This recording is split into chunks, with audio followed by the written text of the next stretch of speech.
remember last time we have to have some like Papers. I never look It's right. right here. Does it my face look right if I'm looking at Yeah, that? Is that but what you you're supposed to do? still just scooch this way. I still want to be like I'm just the co-host. No, you're not. You still need this. Okay. It's shared hosting. I'm just the co-host. Co-host doesn't mean that you're like, it's not like I'm the host and you're the. That's not it. Okay, I'm gonna bring this sweatshirt on today because I'm freezing. Okay, ready? Ready? With your coffee? I'm just drinking water. Okay. Hey y'all, I'm Amanda. I'm Tammy. And this is the Widow's Walk podcast. This is episode 2. You're still on a janky setup. We still don't have equipment, but we're gonna make it work. Yeah. We're gonna make it work. No booze today. No booze today. Coffee. Yeah. We went out to dinner with our little neighbors the other night and both had like a margarita that A generous sized margarita. knocked us for a loop. Just one. Thought I got roofied, honestly. It was It embarrassing. did. Like it really, let's just say it packed a punch. And then everybody's like, oh, it's the altitude. So we decided we're going to do 3 parts. Yeah. An update, serious stuff, funny stuff. Yeah. We pulled our panel of consultants. Yeah. And we decided that's the order we're going to do. A general update, serious stuff, and funny stuff. We kind of started a little funny. Yeah, but it's also like part of the update too. It is part of the update. Yeah. So I guess like big update. We started work this week. It's been bumpy. There's been some bumps in the road. Overall, I think it's going to be okay. There's been some bumps. Like, the speed tables, not the little like speed bump, like the whole speed table. Have you ever did they have those in Michigan? So in Alabama, they have these speed tables. It's like a exaggerated Long speed bump. It's a speed table. That's what we've encountered. When you do what we do, there's a bunch of credentialing that you have to go through, and Bunch of hoops. yeah. Sometimes when people mess up your hoops, you get phone calls from the Department of Justice, but whatever. I didn't go to jail. I didn't do anything wrong. Thank God. No, we haven't. We have done over and above. I feel like everything that's been asked for us, someone dropped a ball somewhere, and that has cascaded to a lot of bumps. So hopefully all of it will get rectified by tomorrow, because I start work Tuesday for real by myself, and like my badge didn't even work at that hospital, so You can remote in from the parking lot. Y'all need me. Someone's gonna have to let me in the hospital. So Right. So So there's that. we still have some magic to work, and we'll see what happens. But I think overall it's gonna be a good experience. Let's see. So that's an update. We are credentialed at 2 of the 3 places. Another update. We had dinner with Amy Young. A lot of you know who she is from Michigan, from Traverse City. So we had dinner with her. So fun.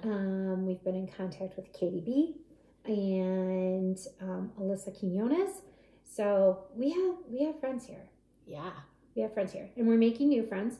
We also have neighbor friends named Becky and Carrie that are pretty awesome. Yeah. And we're making new work friends, so that's great. We're very fortunate there. What's another update?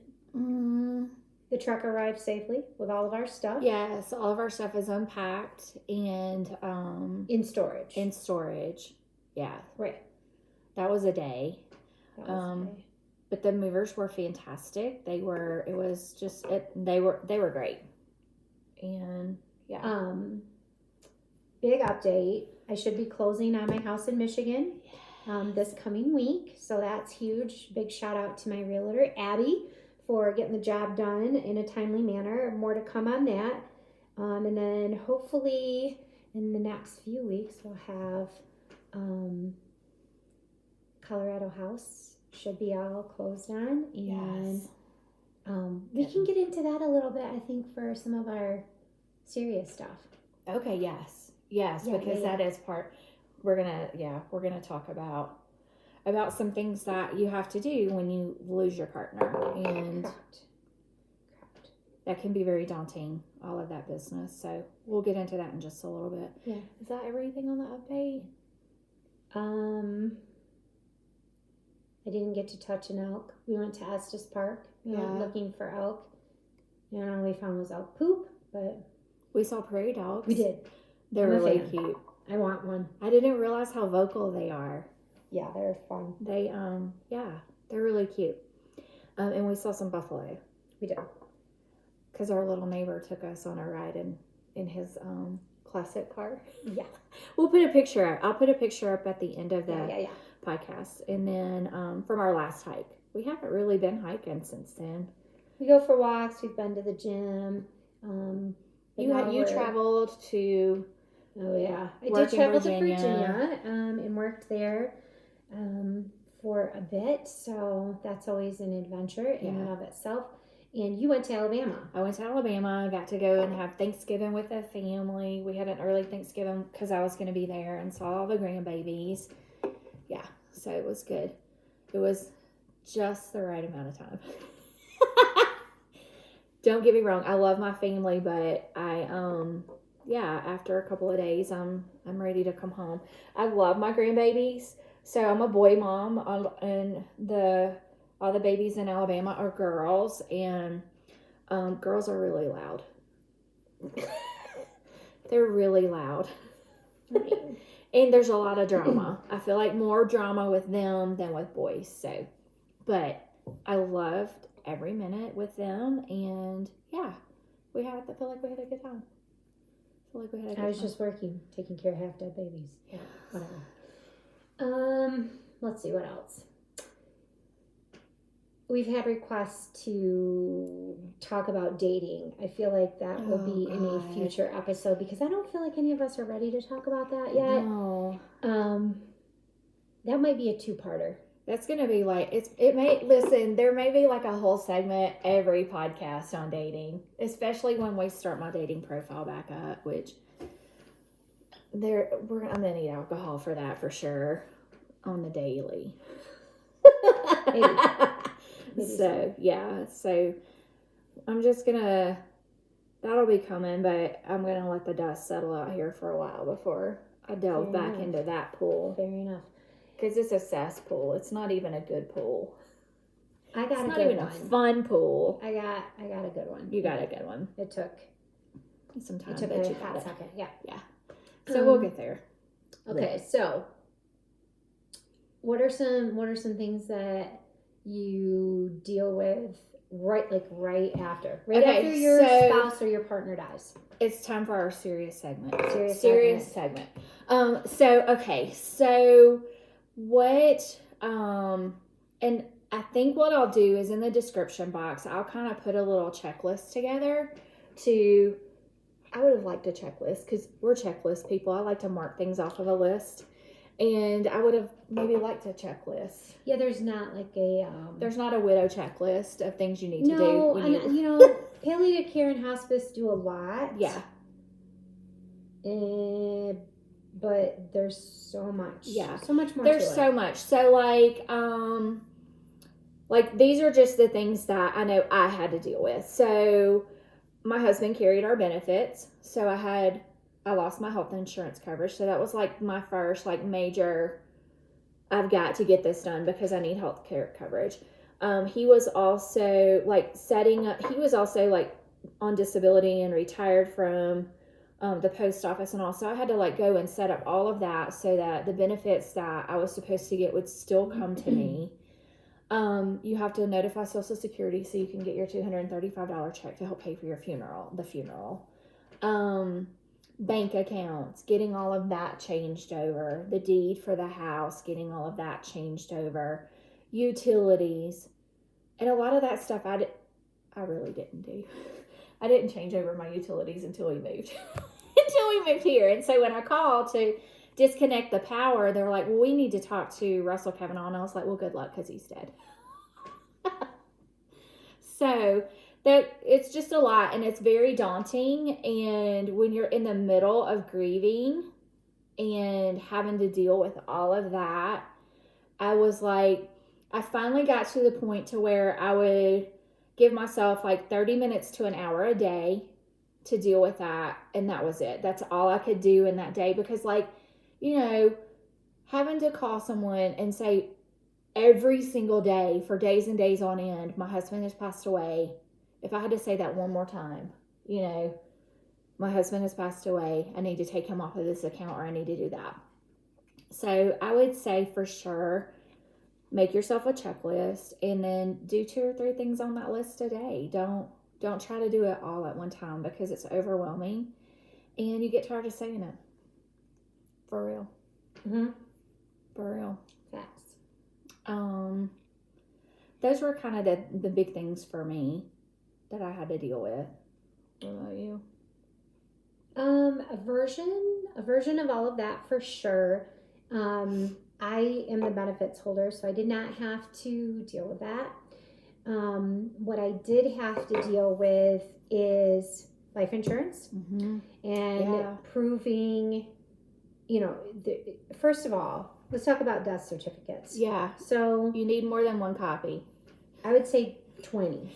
20 is a safe number to start with, because surprisingly enough, you have to provide proof that, you know, your loved one is indeed no longer living. Yeah. And you have to provide that for a number of things. For like financial stuff, for sure. I still just recently had to provide another death certificate because I'm selling the house that we lived in together in Michigan, and I'm getting a new house in Colorado. And in order for me to do that, I have to prove that he is no longer living. So for sure, insurance, for sure, financial stuff like that. Also, some of the things that I had to deal with is my husband was employed by a local company until, you know, fairly shortly before his diagnosis, and he had a company vehicle. He had a company computer. He had a company phone. He had company equipment. So I, you know, had to be in contact with his employer and his friends from work. And the day they came to pick up his stuff was rough. Yeah. Really, really rough. And they were so kind and so gracious about it. So hats off to Wyndham Muller Electric and his people there. Because there's paperwork that, you know, you have to deal with from that aspect too, because he did have a small life insurance policy there. And then all the stuff. Yeah. My husband had a lot of hobbies. Oh, yeah. He had a lot of interests. Don't tell anybody I told you this, but maybe, don't tell Matt Vaughn, maybe we found 42 guns in my house. You know, various places. You know, stuff like that.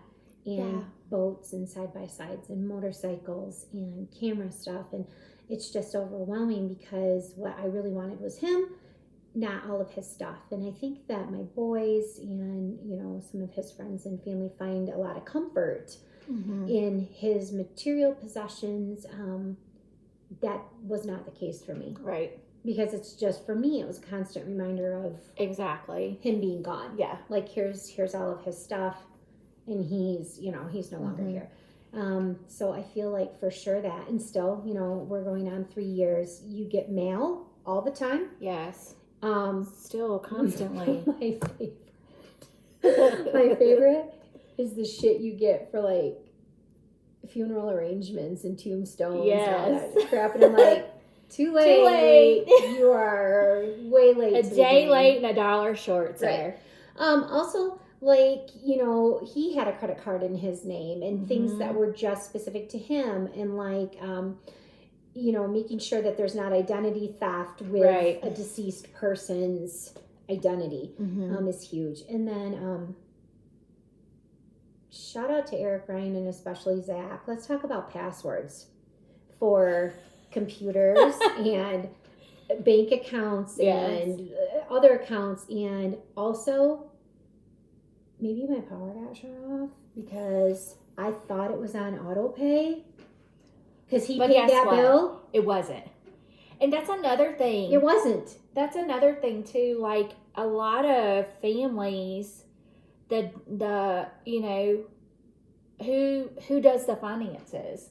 If it's the person that's passed away and you don't know how to do the finances and you never did any of that, Right. that is a huge undertaking Right. to get all of that in line. And so thankfully for us, I did our finances. So part of your checklist needs to be a list of passwords, a list of account numbers, Yes. a list of what's on auto pay, what's not, life Mhm. insurance, health benefits, all of Like, those things, I like had- even vehicles. Like if you've got a car or something that is in both your names and you go to sell that, there's forms you have to fill out Mhm. online, and there's things that you have to supply to, Right. again, hence at least 20 death certificates. I had to provide a copy of his death certificate to turn off his cell phone.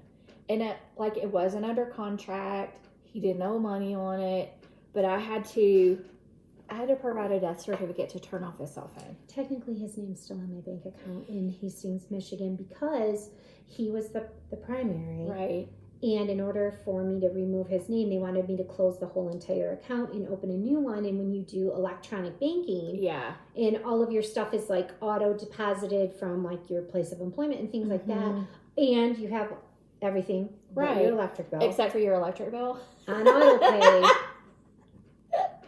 It's a pain in the butt. Mhm. So that is to be determined. So Yeah. I would say, and that's a lot of stuff that, in a way, if you're dealing with it, it's a time consumer. So it's good because Right. it keeps you busy, but also you're kind of in a fog. Mm-hmm. And so shit, like your power gets turned off. Yeah.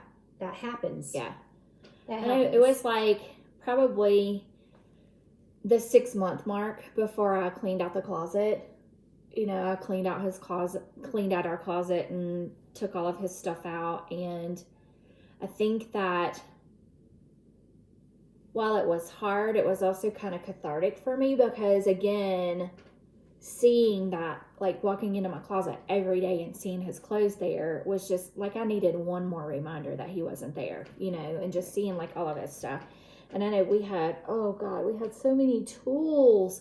He was a car guy, and so I would text pictures to my youngest son, what is this, and do I need 3 of them, or things like that. So it can be a daunting process, and it is not something that has to be, you've got things that are urgent that you need to take care of right away, and then there's things that you can kind of just stretch out and deal with it when you can deal with it. And everybody's different. Yeah. Everybody's different. There's no like cookie cutter way to do things. And for me, we went through a lot of Matt's things right away because my family is all over the place. I've got a son that's in the military. At the time, I had 2 of my boys in Michigan. One was up in the UP. One was closer to me distance-wise. And then all of our families, our extended families, are all over the place, especially downstate. So, yeah. And funeral arrangements. We should probably mention that. Like yours were already all set. Yeah, so mine were already all set, which was so huge because we had, the minute he got his diagnosis, he was like, we're going to go set that up because he was buried in a national cemetery because of his military status. And so that is something else. If your person was a veteran or served in the military, then they have benefits for their burial that you're entitled to. We had a color guard there. His flag was there, his flag presentation and all of that. And so that was a big thing that we had to, everybody has to do that. I know some people have like policies in place to cover that kind of stuff. And, you know, it's also, we also had, you know, some time before he died to kind of talk about what he wanted and what he didn't want. So, you know, as morbid as that is, it's conversation. Those are conversations that need to be had, so you kind of know, because that's not something you want to go into blindly. No, we did not. We did not go that route. No, you didn't. So Matt Vaughn, being who he is, had his mind made up. He did not want to be buried. He wanted to be cremated. And he did not want a funeral. He didn't want anybody like being super sad. You know, and the thought for him of people looking at his body and stuff like that, he was very, very, very, very private at the end. Very, very private. And he had very specific wishes. At some point in time, I will share the playlist.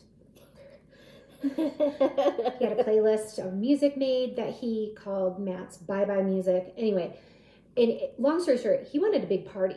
So that's what we did. We had a big party, and we had a lot of help pulling that off, and the weather was absolutely fucking horrendous. And people showed up, and it was what he wanted. So we had food, we had music, we had a lot of alcohol. And yeah, that's what he wanted. So we didn't have military arrangements or a color guard.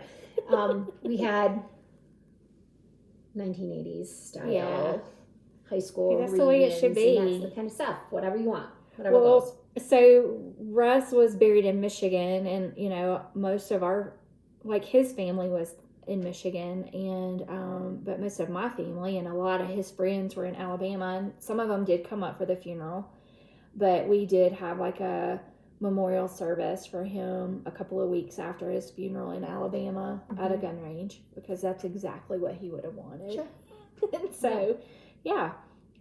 So, you know, again, as horrible as going through all of that is, I feel like it does bring some comfort to the surviving person, if some of that stuff is already arranged and in place. Right. So you don't have to think about it so much. Right. So. There, that's our serious stuff. That's our serious stuff. That's serious enough stuff. Of that. I can't talk about no more of that business. Blech. We're done. Right. Done. Right. With the seriousness. Yeah. So thanks to everybody who has already subscribed and all the sweet comments that we've already gotten. So if y'all have like questions or suggestions or topics you would like us to talk about, make sure you comment below. Dating. And let us know. Yes, God, dating is just, that makes me want to poke my eyes out. Right. I don't want to talk about dating right now either. Okay, what's our funny?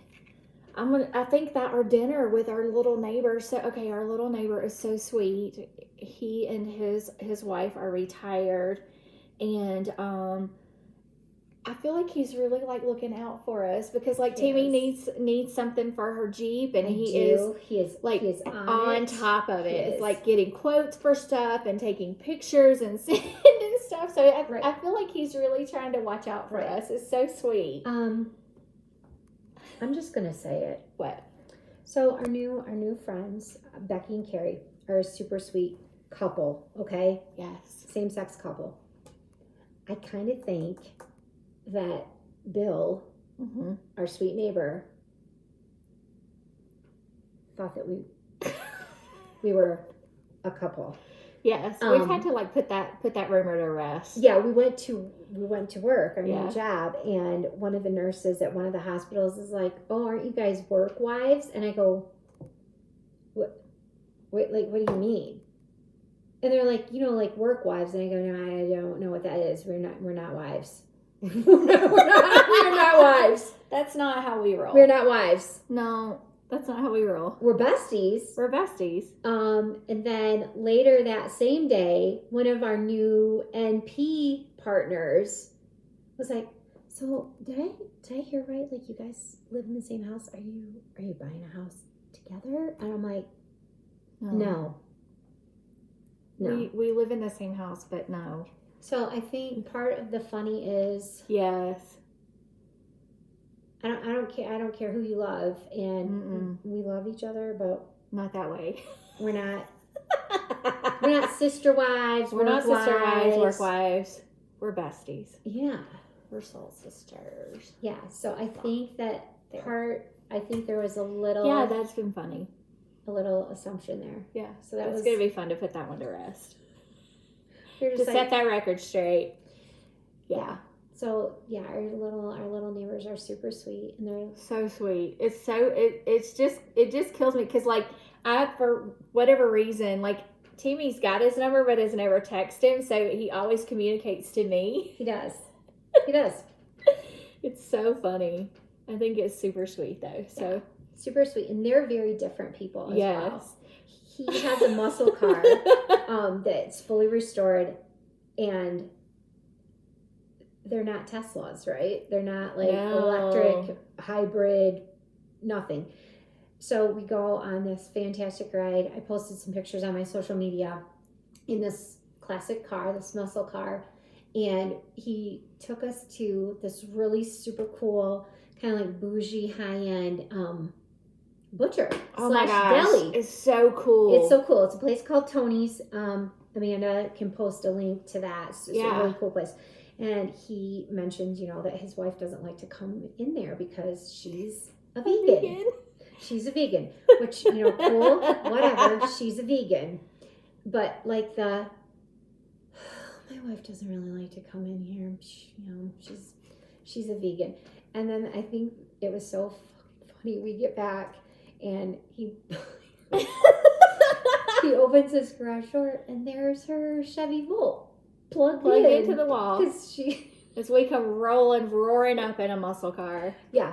So super hysterical. Super cute. Just super funny. It was funny the other day we get home from work. Timmy drove that day and he was looking at stuff for her Jeep, and like I get out of her Jeep and I close the door and it's like he pops out of his garage. Hi guys. And I was like, was he waiting there for us to go home? Because he was so excited to get a look at what she needed done and take pictures and everything. He's just been he's invested. He is invested. He's invested in this friendship. We also have neighbor animals. Oh, yeah. We have, so our sweet little neighbors that we've been talking about have birds. They've got this humongous blue macaw, super pretty, and an African gray parrot. And these birds are vocal. And sometimes they're out on the back porch when it's warm out. And then, for everybody that knows me, I have an Aussie Doodle that lives with my son and his girlfriend now, and her name was Winter, and we called her Winnie. So we have a neighbor dog named Winter, and she's called Winnie, but she's a Great Pyrenees. She's got an attitude. And a big butt. And a big butt. And if she sees us in the house... She's a big booty Judy for sure. She is, Logan. Logan knows what a big booty Judy is. Yes. She comes to the fence, like right by where our yard is, and she barks at us until we take a treat out to her. Yeah. And give her a treat. Our other neighbor dog that we're going to start walking on occasion, that's Becky and Carrie's dog, his name is Shady. Shady. I'm going to call him Slim Shady and sing Eminem to him. Yeah. What else do we have around here? Some fat squirrels. I put cashews on the fence post for him. Did you? Sometimes. Yeah, you did. Yeah. We've had a bunny in the backyard, and there's bunnies all over the walking trail. Yeah. Yeah, and that's our funny. Maybe next week we can delve into dating, and I'm going to encourage you guys to submit a list of questions in the comments about what specifics you want to know, and I think everybody that knows us knows we're pretty honest. And so when I do set up my new dating profile, I'm like, Tammy's just going to be the administrator. I was like, I just want you to take it over and you do all the communication. You just tell me where to be and what time to be there. That's in the person's name. In the person's name. It's so daunting. And listen, I've said it. This is not God's best work down here right now. It's not. There is some shady people, and it's bad. And I know it's bad on both sides, Speak for yourself. I feel like we're quality human We beings. are quality, yes, but Yeah. I feel like dudes have to put up with just as crappy. Like, yeah, you know, my boys are both single right now, and they talk about what's out there, and it's a shady culture right now, for real. Right. Not a cute, shady little puppy across the street, No, but not it's a cute shady dog. straight up. I feel like that right now we're in a very disposable culture, and so people just aren't like long haulers, and it's like a hookup culture right now, and that's all everybody wants. So Right. if that's not what you're looking for out there, then you're just shit out of luck. Right. So we want honest feedback. Hopefully some of you found this helpful. Yes. Or maybe it brightened your day. Yes. And thanks to Amy, Ashley, and Logan for being our executive consultant board. Yes. All right. Well, happy Sunday, everybody. We will see you next week. Bye, y'all.